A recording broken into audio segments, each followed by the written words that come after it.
अस्सलाम वालेकुम। हकायत शेख सादी से माखूज़ एक मुनफरिद और ईमान अफरोज़ वाक़या, जिसमें एक आबद खुदा की ज़ियारत के लिए किस तरह के जतन करता है, जानिए आज की इस वीडियो में। एक आबिद ने खुदा की ज़ियारत के लिए 40 दिन का चिल्ला किया, दिन को रोज़ा रखता और रात को क़याम करता था। इत्काफ़ की वजह से खुदा की मखलूक से यकसर कटा हुआ था और उसका सारा वक्त आखुजारी और राजो न्याज में गुजरता था। 36वीं रात उस आबिद ने एक आवाज़ सुनी, शाम को तांबे के बाज़ार में फ़लाँ तांबासाज की दुकान पर जाओ और अपनी मुराद पालो। आबिद वक्त मुकर्रर से पहले पहुंच गया और बाज़ार की गलियों में तांबासाज की उस दुकान को ढूंढने लगा। वो कहता है, मैंने एक बूढ़ी औरत को देखा जो तांबे की देगची पकड़े हुए उसे हर तांबासाज को दिखा रही थी। उसे वो बेचना चाहती थी। वो जिस तांबासाज को देगची दिखाती वो उसे तोल कर कहता 4 रियाल मिलेंगे। बुढ़िया कहती 6 रियाल में बेचूंगी। कोई तांबासाज उसे 4 रियाल से ज़्यादा देने को तैयार ना था। आखिरकार वो बुढ़िया एक तांबासाज के पास पहुंची। तांबासाज अपने काम में मसरूफ़ था।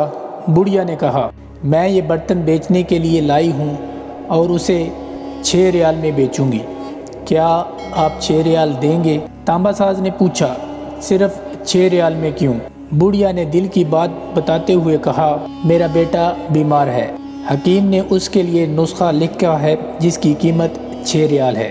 तांबासाज ने देगची लेकर कहा, माँ ये देगची बहुत कीमती और उम्दा है, अगर आप बेचना चाहती हैं तो मैं इसे 30 रियाल में ख़रीदूँगा।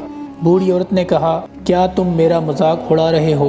तांबासाज ने कहा, हरगिज़ नहीं, मैं वाकई 30 रियाल दूंगा। ये कहकर उसने बर्तन लिया और बूढ़ी औरत के हाथ में 30 रियाल रख दिए। बूढ़ी औरत बहुत हैरान हुई और दुआ देती जल्दी से अपने घर की तरफ चल पड़ी। आबिद कहता है, मैं ये सारा माजरा देख रहा था। जब वो बुढ़िया चली गई तो मैंने तांबे की दुकान वाले से कहा, चचा लगता है आपको कारोबार नहीं आता। बाज़ार में कमोबेश सभी तांबे वाले इस देगची को तोलते थे और 4 रियाल से ज़्यादा किसी ने इसकी कीमत नहीं लगाई और आपने 30 रियाल में उसे ख़रीदा है।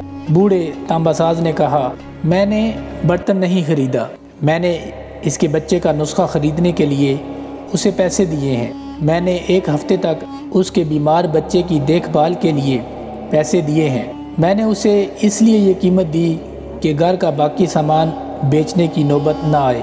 आबिद कहता है, मैं सोचता और उसको देखता रह गया। इतने में गैबी आवाज़ आई, चिल्लाकशी से कोई मेरी ज़ियारत का शर्फ हासिल नहीं कर सकता। गिरने वाले को थामो और गरीब का हाथ पकड़ो, मैं ख़ुद तुम्हारे पास चल कर आऊँगा।